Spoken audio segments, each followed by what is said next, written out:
കാനായിൽ വെള്ളം വീഞ്ഞാക്കിയവൻ, കടലിന്റെ മീതെ നടന്നു പോയവൻ,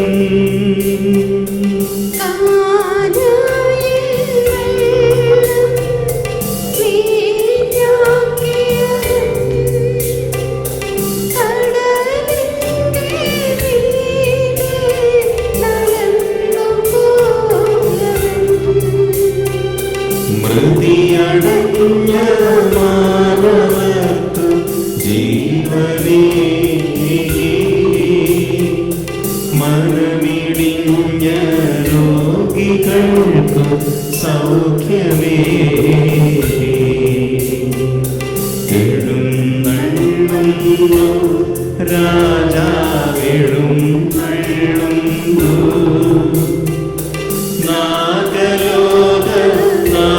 നാഗലോകനാഥനീശോ എഴുന്നള്ളുന്നു, മാനവർക്ക് വരം തൂകി എഴുന്നള്ളുന്നു.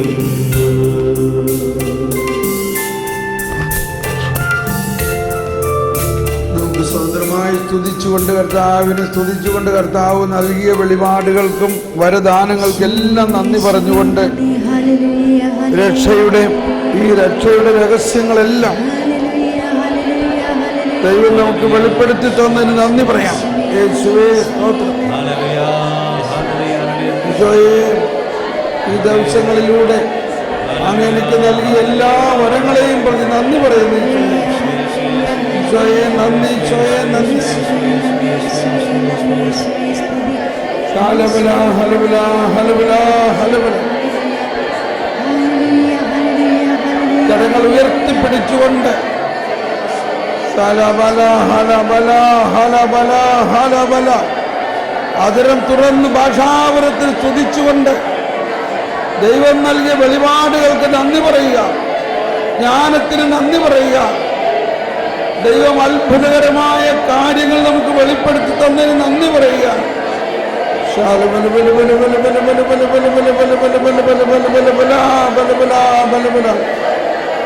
ഇങ്ങനെ താഴ്ത്തി താഴ്ത്തി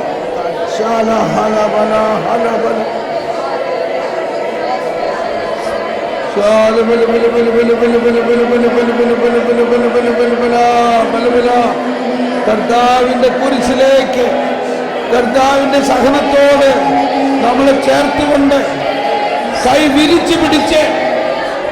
വിരിച്ചു പിടിച്ച് യേശുവിന്റെ കുരിശിലേക്ക് നമ്മളെ ആണിയടിച്ച് യേശുവിന്റെ കുരിശിൽ നമ്മുടെ ജീവിതത്തെ ഒന്നിച്ചുകൊണ്ട് ആ ദുഃഖവെള്ളിയാഴ്ചകളിലൂടെ യേശുവിന്റെ ഉത്ഥാനത്തിൽ പങ്കാളികളാണ് നമ്മൾ എന്നുള്ള ബോധ്യത്തിൽ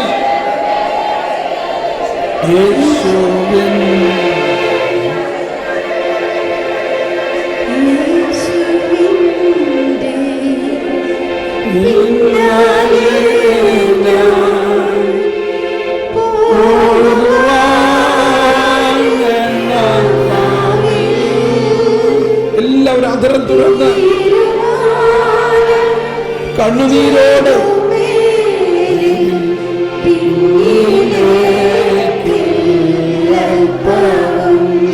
കൈകൾക്ക് വേദന ഉണ്ടാകണം. കൈകൾ വിരിച്ചു പിടിച്ച് കുരിശിൽ യേശുവിന്റെ വേദന ചേർത്തുകൊണ്ട്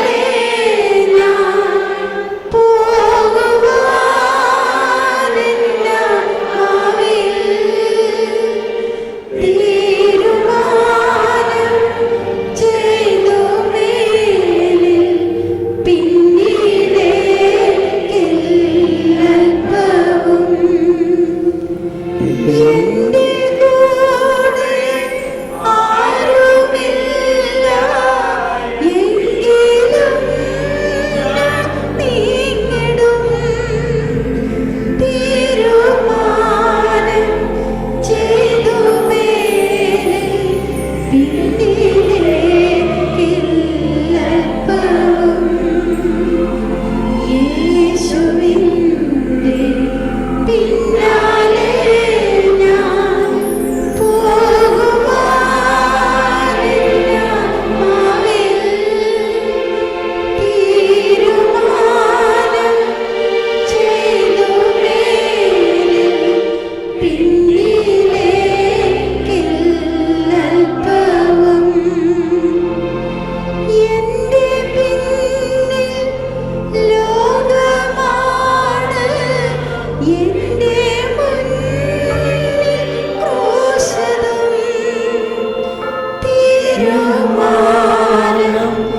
ചെയ്തുമേ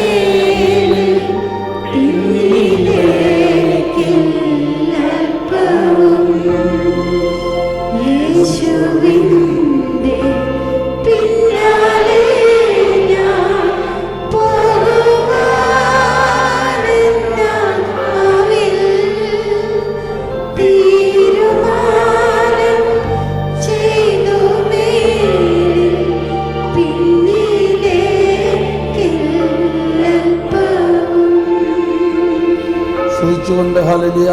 ലബാ ലബാ ലബാ. വെളിപാട് വരങ്ങൾ, വെളിപാട് വരങ്ങൾ, ആത്മാവിന്റെ ശക്തി.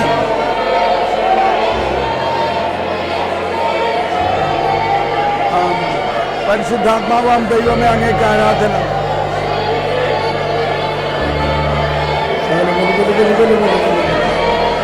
ശക്തിയോടെ ഉച്ചസ്വരത്തിൽ ഹൃദയം തുറന്ന് ഭാഷാവരത്തിൽ സ്തുതിച്ചുകൊണ്ട് എല്ലാവരും ഭാഷാവരത്തിൽ സ്തുതിച്ച് ലാബാ ലാബാ ലാബാ.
പരിശുദ്ധാത്മാവിനെ ആരാധിച്ചുകൊണ്ട് ഉത്തരം സമനായ ദൈവമേ അങ്ങേക്ക് ആരാധന.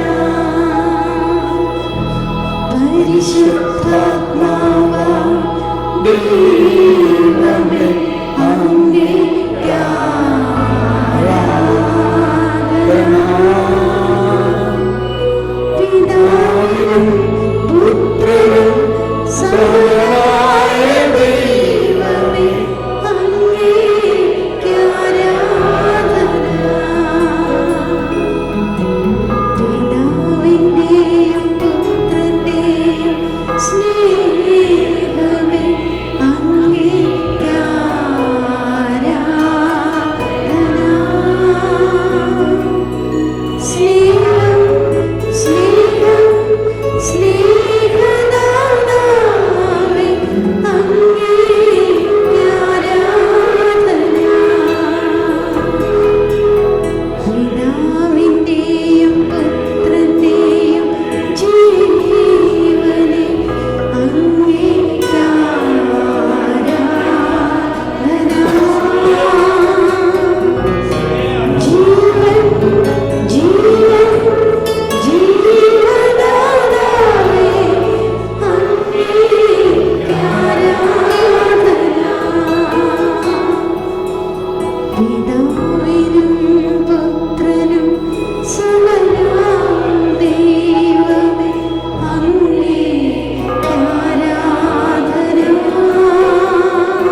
നിൽക്കാം. നമ്മൾ 3 പേരുടെ ടീമായിട്ട് ഇരിക്കുക. കസേര തിരിച്ചിട്ട് 3 പേരായിട്ട് ഇരിക്കണം. അങ്ങനെ ഇരുന്ന്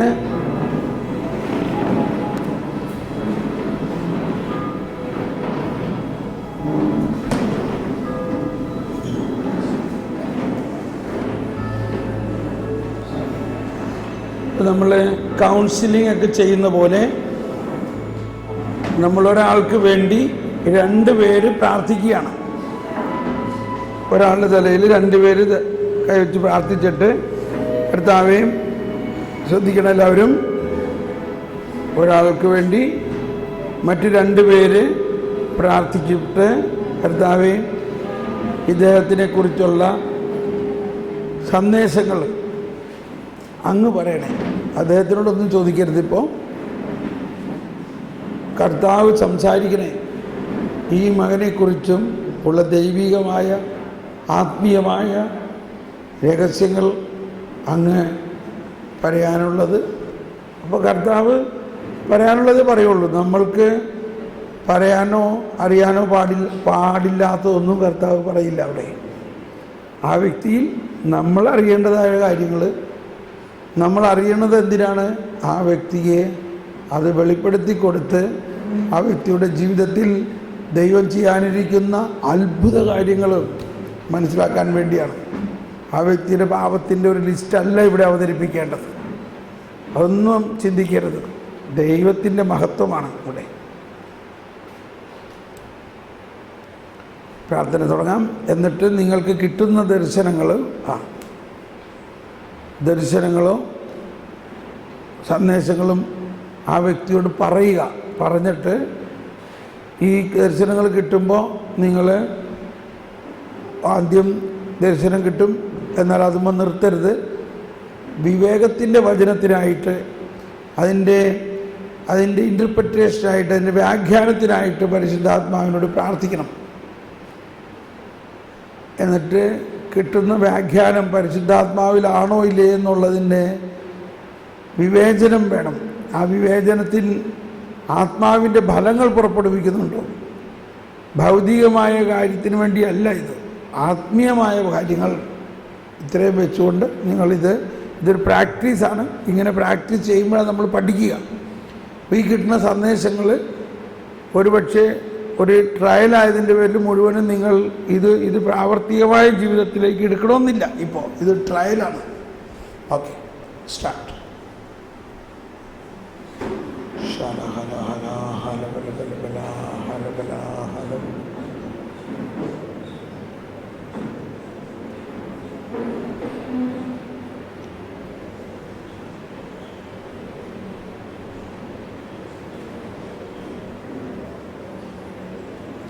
വളരെ മൗനമായിട്ട് പ്രാർത്ഥിക്കുകയാണ് നല്ലത്.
നിങ്ങൾക്ക് കിട്ടിയ സന്ദേശം അവരോട് പറയുക, പറഞ്ഞിട്ട് അതിനെക്കുറിച്ച് സംസാരിക്കുക.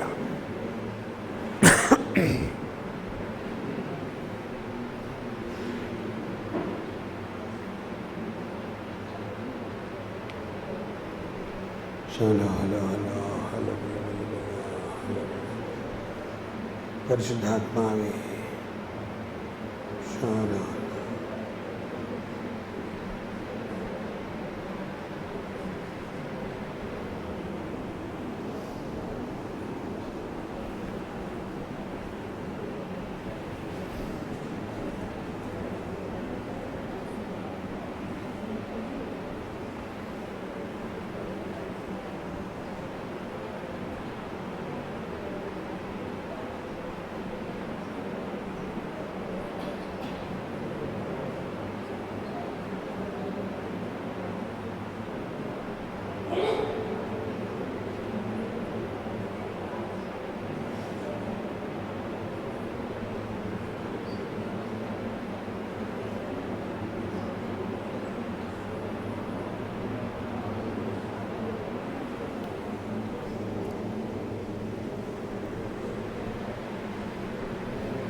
വരദാനങ്ങൾ തുറക്കണമേ, വരദാനങ്ങൾ തുറക്കണമേ.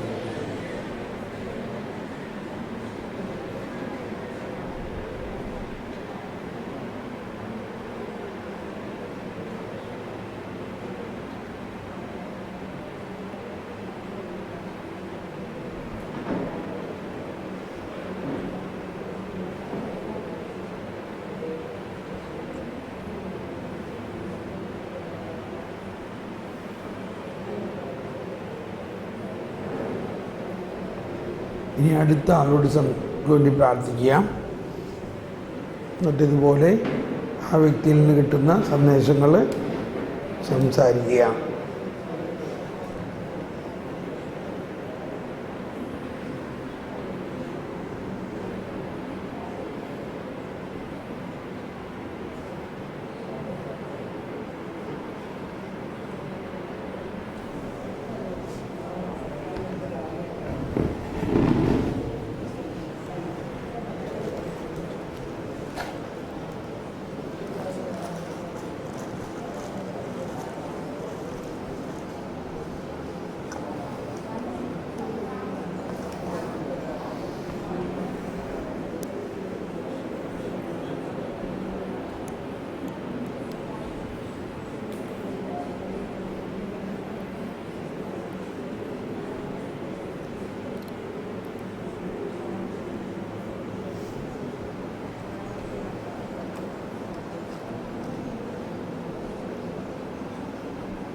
ഈ സന്ദേശം ഇനി സംസാരിക്കുക, ഇനി പങ്കുവയ്ക്കുക.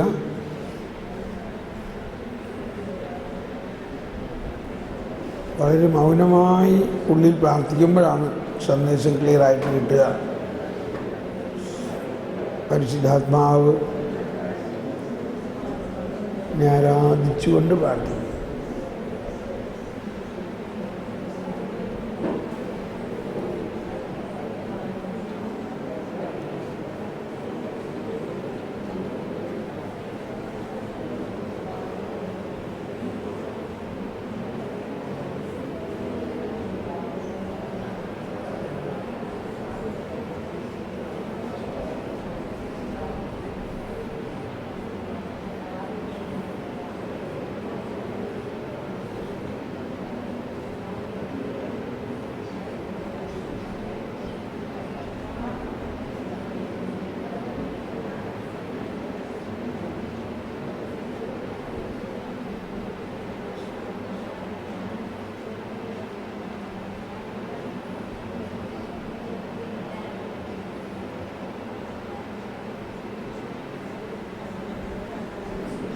ഇനി മൂന്നാമത്തെ ആൾക്ക് വേണ്ടി പ്രാർത്ഥിക്കാം. മൂന്നാമത്തെ ആൾക്ക് വേണ്ടി പ്രാർത്ഥിച്ചിട്ട് എന്താ സന്ദേശങ്ങൾ കിട്ടുന്നതെന്ന് പങ്കുവയ്ക്കുക.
ഇനി കിട്ടുന്ന സന്ദേശങ്ങൾ പങ്കുവയ്ക്കുക.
ഇനി സമാപിപ്പിക്കുക. നിങ്ങൾ കിട്ടിയ സന്ദേശങ്ങൾ പരസ്പരം പങ്കുവെച്ച് ഇനി ഒരു റൗണ്ട് കൂടി നമുക്ക് പ്രാർത്ഥിക്കാനുണ്ട്. അതിന് മുൻപ് നിങ്ങൾക്ക് കിട്ടിയ ഈ അനുഭവം ഇവിടെ വന്ന് ഒന്ന് രണ്ട് പേരൊന്ന് പങ്കുവെക്കണം. അനിത, ക്യാമറ. രണ്ട് മൂന്ന് പേരിവിടെ വന്ന് എന്താണ് ഇപ്പോൾ ഉണ്ടായത്, ഇവിടെ ഗ്രൂപ്പിൽ കിട്ടിയ ബോധ്യങ്ങളും ദർശനങ്ങളും ഒന്ന് പങ്കുവയ്ക്കുമ്പോഴാണ് മനസ്സിലാവുന്നത് കർത്താവ് എങ്ങനെയാണ് അവിടെ പ്രവർത്തിച്ചത്. ഇങ്ങോട്ട് കയറുവായി അനിത. എല്ലാവരും ഇവിടെ ശ്രദ്ധിക്കുക.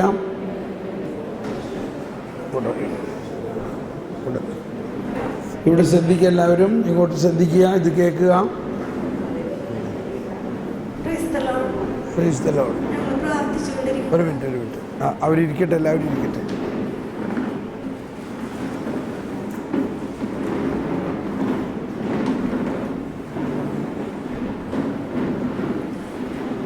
യെസ്, പറഞ്ഞോ. Praise the Lord. ഗ്രൂപ്പിൽ പ്രാർത്ഥിച്ചുകൊണ്ടിരിക്കുമ്പോൾ എനിക്ക് പെട്ടെന്ന് ഒരു പ്രകാശം, ഒരു തിരി ഇങ്ങനെ കത്തി നിൽക്കണം. അതിൻ്റെ അടുത്ത് ഒരാൾ ഇങ്ങനെ ധൂമം വീശുന്നത്, അങ്ങനെയാണ് എനിക്ക് അനുഭവപ്പെട്ടത്. അതുപോലെ കഴിഞ്ഞ ദിവസം വാങ്ങുന്ന സമയത്ത് എനിക്ക് മൂക്കടപ്പിൻ്റെ അസുഖമുണ്ട്. മെഡിക്കൽ ടെസ്റ്റിൽ ഓപ്പറേഷൻ ചെയ്യണമെന്ന് പറഞ്ഞാൽ എനിക്ക് പേടിയാണ്. അത് തന്നെ ഹോമിയോ കഴിച്ചുകൊണ്ടിരിക്കണമായിരുന്നു. എന്നാലും എപ്പോഴും ഇങ്ങനെ ഈ മൂക്കടഞ്ഞ് കിടക്കുന്ന എനിക്ക് ശ്വാസം കഴിക്കാൻ പറ്റില്ല. വല്ലാത്തൊരവസ്ഥയാണ്. അപ്പം ഹോമിയോ കഴിക്കുമ്പോൾ കുറയും. അപ്പം എന്നാലും ഒരു ആഴ്ച 1.5 കഴിയുമ്പോൾ വീണ്ടും വരും. ആദ്യ ദിവസം ബലിയർപ്പിച്ച് കുർബാനക്ക് ഇങ്ങനെ വാഴ്ത്തുന്ന സമയത്ത് എൻ്റെ ഇങ്ങനെ ഉള്ളിലോട്ട് ഒരു കപ്പം ഇങ്ങനെ വന്നു. അപ്പം എനിക്ക് എണീറ്റ് പുറത്തൊന്നും പോകാൻ പറ്റില്ല. അപ്പം ഞാനിങ്ങനെ കളഞ്ഞു. അത് കഴിഞ്ഞപ്പോൾ മുതൽ ഇങ്ങനെ ഇവിടെ അടഞ്ഞിരുന്നത് ഇങ്ങനെ ഇടക്കിടക്ക് ഇങ്ങനെ വന്നുകൊണ്ടിരിക്കണമായിരുന്നു. വിദ്യാരാധൻ്റെ അവിടെ പോയിരുന്നിട്ട് എനിക്ക് സ്വസ്ഥമായിട്ടിരുന്ന് പ്രാർത്ഥിക്കാൻ പറ്റില്ല. കപം ഇങ്ങനെ വന്നുകൊണ്ടിരിക്കണമായിരുന്നു. കുറേ സമയം അങ്ങനെ ഉണ്ടായിരുന്നു. അപ്പോൾ എനിക്ക് ജലദോഷമൊന്നും വരാത്തൊരവസ്ഥയായിരുന്നു. അപ്പം അങ്ങനെ എൻ്റെ ഇവിടെയൊക്കെ നല്ല ആശ്വാസം കിട്ടി. കപം ഇങ്ങനെ അതുപോലെ ഇന്നലെ ഉണ്ടായിരുന്നു. കുർബാനയുടെ സമയത്ത് ഇങ്ങനെ കപം വന്നിരിക്കും. എനിക്ക് വലിയൊരു സൗഖ്യം തന്നാണ് എൻ്റെ അനുഭവം. അതുപോലെ ഞാൻ ബ്രദറിൻ്റെ ധ്യാനം ആദ്യമായിട്ട് കൂട്ടണേ. ഞാൻ നവീകരണത്തിലോട്ട് വന്നിട്ട് 6 വർഷമായിട്ടുള്ളൂ. എന്നാലും ആ വന്ന കുറച്ച് കാലം കൊണ്ട് ഈശോയ്ക്ക് ഒരുപാട് അനുഗ്രഹങ്ങൾ തന്നു. എത്ര നന്ദി പറഞ്ഞാലും മതി വരാത്ത തരത്തിൽ എല്ലാം അനുഗ്രഹിച്ചുകൊണ്ടിരിക്കണം. ഇപ്പോഴും അനുഗ്രഹിക്കും. ഇപ്പം ഈ ദർശനം കണ്ടത് ഇപ്പം ഗ്രൂപ്പിൽ പ്രാർത്ഥിച്ചപ്പോഴാണോ? ഇപ്പം നിങ്ങൾ ഒരുമിച്ച് പ്രാർത്ഥിച്ചപ്പോൾ എന്താണ് അവിടെ കണ്ടതെന്നുള്ളതാണ് പറയേണ്ടത്. കണ്ടത് ഞാൻ പറഞ്ഞു, തിരി ഇങ്ങനെ കത്തി നിൽക്കണം. ഒരു സഹോദരിക്ക് വേണ്ടി പ്രാർത്ഥിച്ചപ്പോൾ തിരി കത്തി നിൽക്കുന്നത് കണ്ടു. ഓക്കെ, പിന്നെ എന്ത് കണ്ടു? വീശൽ ധൂമക്കുറ്റിയാണ്. അതൊരാൾ. ഈ രണ്ടാമത്തെ ആൾക്ക് വേണ്ടി പ്രാർത്ഥിച്ചപ്പോഴോ കണ്ടില്ല. അപ്പോൾ ഇതിൻ്റെ വ്യാഖ്യാനം എന്താണെന്ന് ചോദിച്ചോ? കിട്ടിയില്ല. ഓക്കെ, അപ്പോൾ അതാണ് അടുത്ത വരം. അതിനുവേണ്ടി ചോദിച്ചുകൊണ്ടിരിക്കണം കേട്ടോ. കിട്ടുന്നത് വരെ ചോദിക്കണം. ഓക്കെ, ഇപ്പോൾ കണ്ടോ ദർശനങ്ങൾ കാണുന്നു. അപ്പോൾ ഇതിൻ്റെ അർത്ഥം ഇനി കിട്ടുന്നതാണ് ജ്ഞാനത്തിൻ്റെ. ഇതിപ്പോൾ ജ്ഞാനത്തിൻ്റെ വചനമാണെങ്കിൽ മറ്റത് വിവേകത്തിൻ്റെ വചനമാണ്. ഓക്കെ, അടുത്ത ആൾ വരാം. ഇങ്ങനെ കുറച്ച് പേര് വന്ന് പറയുമ്പോഴാണ് രണ്ടാമത് ഇനി പ്രാർത്ഥിക്കുമ്പോൾ പെട്ടെന്ന് ദർശനങ്ങൾ കാണുന്നത്. കിട്ടിയിട്ടുള്ളവർ നമ്മൾക്ക് കിട്ടിയൊരു വായനയായിരുന്നു. ഈ വിളക്ക് പറയുടെ കീഴിൽ വയ്ക്കാനുള്ളതല്ല. വിളക്ക് എന്തിനുള്ളതാണ്? പറയുടെ കീഴിൽ വയ്ക്കാനുള്ളതല്ല. ഇനി പോരെ, ഇവിടെ വന്ന് നിൽക്കും.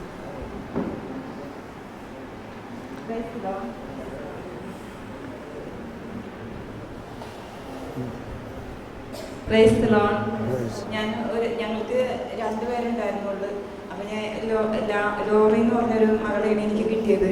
ഞാൻ പ്രാർത്ഥിച്ചുകൊണ്ടിരുന്നപ്പോൾ എനിക്ക് ഒരു ഇരുട്ടായിട്ടാണ് കണ്ടത്. അപ്പം ഞാൻ ഈശോനോട് ചോദിച്ചത്, ഈശോയെ എന്താണ് ഇരുട്ടായിട്ട് കാണുന്നത്? ഈശോയെ ജ്ഞാനം തരണം ഈശോയെ. പരിശുദ്ധാത്മാവിനെ പ്രാർത്ഥിച്ചപ്പോൾ സങ്കീർത്തനം 55:22 നിന്റെ ഭാരങ്ങളെല്ലാം എന്നെ ഏൽപ്പിക്കും, അവിടുന്ന് നിന്നെ താങ്ങിക്കൊള്ളുമെന്നാണ് കർത്താവ് വചനം തന്നീശോയെ. അപ്പോൾ ഇത് കഴിഞ്ഞ് ഞാനിപ്പോൾ ആ മകളോട് ചോദിച്ചപ്പോൾ ആ മകൾ കണ്ണീരാലെ കരയാണ്. ഒത്തിരി ഭാരങ്ങളുണ്ട് ചേച്ചി, ഒത്തിരി ഹൃദയം നിറഞ്ഞിരിക്കുകയാണ്. എൻ്റെ മകനൊരു കല്യാണക്കാര്യം വന്നു. മകൻ പുറത്താണ്, അടുത്ത മാസം വരും. അപ്പോൾ ആ കല്യാണം ഒഴിഞ്ഞു പോയി. ഒരു കാര്യവും ശരിയാവുന്നില്ല. ഞാൻ ആകെ, എനിക്ക് ഒട്ടും വിശ്വാസമില്ല. എനിക്ക് അപ്പം ഇപ്പോൾ എന്നോട് പറയുകയാണ്, എനിക്ക് എന്നെക്കുറിച്ചുള്ള ഇത് കേട്ടപ്പോൾ ആ മകൾക്ക് കുറേ പൂർണ്ണ വിശ്വാസം കിട്ടിയെന്ന്. Praise the Lord. Praise the Lord. അടുത്ത ആൾ വരിക.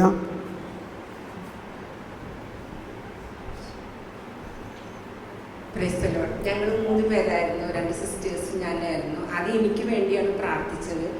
അപ്പോൾ സിസ്റ്ററിന് എനിക്കൊരു വേദന ഫീൽ ചെയ്യാൻ പറഞ്ഞു. ശരിയാണ്, എനിക്ക് കാലുവേദന ഉണ്ടെന്ന് പറഞ്ഞു. മറ്റേ സിസ്റ്റർ പ്രാർത്ഥിച്ചപ്പോൾ ഇങ്ങനെ ഭയങ്കര പ്രകാശത്തിൽ ഞാനൊരു പുസ്തകം പിടിച്ച് നിൽക്കുന്നു.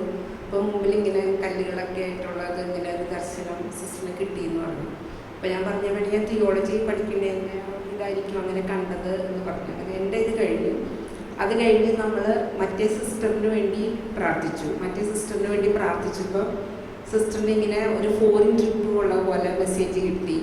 പിന്നെ സിസ്റ്റർ ഇങ്ങനെ വചനം പ്രഘോഷിക്കുന്നതായിട്ടുള്ള മെസ്സേജ് കിട്ടി. അപ്പോൾ ചോദിച്ചപ്പോൾ സിസ്റ്റർ വചന പ്രഘോഷണം ചെയ്യുന്ന സിസ്റ്ററാണ് എന്നുള്ളത് അറിയാൻ പറ്റി. അപ്പം നമുക്ക് കിട്ടിയ മെസ്സേജ് കറക്റ്റായിരുന്നു. മൂന്നാമത്തെ സിസ്റ്ററിന് വേണ്ടി പ്രാർത്ഥിച്ചപ്പോൾ എനിക്ക് കിട്ടിയത് സിസ്റ്റർ ഒത്തിരി മുറിവുകളുണ്ടെന്നാണ് എനിക്ക് ഫസ്റ്റ് കിട്ടിയ മെസ്സേജ്. മറ്റേ സിസ്റ്ററിന് കിട്ടി സിസ്റ്ററിൻ്റെ സാരിയുമ്പോൾ ഇങ്ങനെ തൂങ്ങി കുറേ പിള്ളേരെ കണ്ടു എന്ന് പറഞ്ഞു. അപ്പം ഞാൻ പറഞ്ഞു നമുക്ക് വീണ്ടും പ്രാർത്ഥിച്ച് നോക്കാം പിള്ളേരെ കണ്ടത് എന്താ മെസ്സേജ് എന്ന്. അപ്പം പ്രാർത്ഥിച്ച് കഴിഞ്ഞപ്പോൾ സിസ്റ്റർ അബോർഷൻ ചെയ്യപ്പെടുന്ന കുട്ടികളെ സേവ് ചെയ്യുന്നതായിട്ടുള്ള മെസ്സേജ് എനിക്ക് കിട്ടി. അത് പറഞ്ഞപ്പോൾ കറക്റ്റാണ്, സിസ്റ്റർ പല കുട്ടികളെയും അബോർഷൻ ചെയ്യപ്പെടുന്ന കുട്ടികളെ സേവ് ചെയ്തിട്ടുണ്ടെന്ന് പറഞ്ഞു. ഇത്തരം മെസ്സേജാണ് നമുക്ക് കിട്ടിയത്.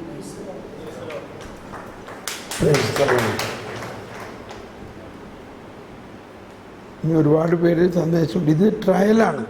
നിങ്ങൾ പറയണത് തെറ്റുണ്ടായാലും കുഴപ്പമൊന്നുമില്ല. അത് കണ്ടത് പറയുക. ഇനി അടുത്ത സ്റ്റെപ്പ് നമ്മൾ പോകും. ഞങ്ങൾ 3 പേരുണ്ടായിരുന്നു. ആദ്യം ഞാൻ എൻ്റെ കൂടെ പ്രവർത്തിച്ചു. അപ്പോൾ തന്നെ കൈവച്ച് പ്രാർത്ഥിച്ച സമയത്ത് ഒരു സന്ദേശം കിട്ടിയത് ഇങ്ങനെ ഒരു മുഖഭാവം കാണുന്നതായിട്ടാണ് കണ്ടത്. മുഖത്തിൻ്റെ വറുത്ത ഭാവമാണ് കണ്ടത്. അത് എന്താണെന്നുള്ളതിൻ്റെ മെസ്സേജ് ഇപ്പോൾ ഞങ്ങൾ പ്രാർത്ഥിച്ചുകൊണ്ട് തന്നെ എഴുതുന്നു. അത് കറക്റ്റായിട്ട് ഇതുവരെ മനസ്സിലായിട്ട് എന്താണ് മുഖഭാവം കാണിച്ചത്. അതുപോലെ തിരിച്ച് എൻ്റെ കൂടെ ഉണ്ടാകുമ്പോൾ എനിക്ക് വേണ്ടി പ്രാർത്ഥിച്ചപ്പോൾ അങ്ങനെ അവർക്ക് കിട്ടിയ സന്ദേശം കൈവേദന കൂടുതലുണ്ടെന്ന് പറഞ്ഞു. അപ്പോൾ എൻ്റെ കൈ വർക്കിന് ഒടിഞ്ഞിട്ട് സ്റ്റീലിട്ടിരിക്കുന്നത്. എന്തെങ്കിലും ജോലി ഭാരപ്പെട്ട ജോലി എടുത്ത് അറിയാതെ പെട്ടെന്നെങ്കിലും എടുത്തപ്പോൾ ചെറിയൊരു വേദനയൊക്കെ സംഭവിക്കാം. ഞാൻ പറഞ്ഞതായിരിക്കും അങ്ങനെ സന്ദേശം. പിന്നെ എൻ്റെ കൂട്ടാളിക്ക് ഷോൾഡറിൻ്റെ ഇവിടെ ചെറിയ വേദനയൊക്കെ വരാറുണ്ട്. അപ്പോൾ കർത്താവ് പറഞ്ഞത് തോന്നാതെ പ്രാർത്ഥിക്കാൻ കൂട്ടാളിക്ക് വേണ്ടി പ്രാർത്ഥിക്കാനായിട്ട് ഞാൻ പറഞ്ഞു. ഞാൻ സന്ദേശം കർത്താവ് ചോദിച്ചു കഴിയുമ്പോൾ മറ്റുള്ളവർ കിട്ടും. കൈയടിച്ച് കർത്താവ് നന്ദി പറയാം.